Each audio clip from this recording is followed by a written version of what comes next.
To my channel వసంత పదం. మీరు over thinking చేస్తున్నారా? మీరు ఓవర్ థింకింగ్ చేస్తున్నారని మీకు ఎలా అర్థం చేసుకోవటం? మీరు ఎలా గుర్తించగలుగుతారు?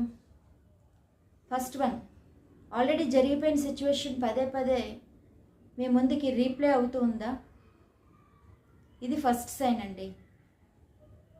ఇక రెండవది, ఒక సింపుల్ మెసేజ్కి మీరు వర్స్ట్ కేస్ ఆఫ్ సినారియో మీరు ఊహించుకుంటున్నారా? అయితే ఇది సెకండ్ సైన్ అండి. ఇక మూడవది, మీ బాడీ బాగా అలసిపోయింది, టైర్డ్ అయిపోయారు, అయినా సరే మీకు నిద్ర రావట్లేదు, అంటే మీరు ఓవర్ థింకింగ్లో ఉన్నారన్నమాట. ఇది సింపుల్గా మీరు అర్థం చేసుకోవచ్చు. దీనికి ఒక ప్రాక్టికల్ టిప్ చెప్తాను చూడండి. ఒక 5 minutes ప్రశాంతంగా కూర్చొని డీప్ బ్రీత్ తీసుకొని మీరు థింక్ చేయండి. ఆలోచిస్తున్నది మీకు దానివల్ల స్ట్రెస్ వస్తుందా, రిలీఫ్ వస్తుందా? స్ట్రెస్ వస్తుంది అంటే అది ఓవర్ థింక్లో ఉన్నట్టేనండి. అలాంటి విషయాన్ని మనం వదిలిపెట్టాలి.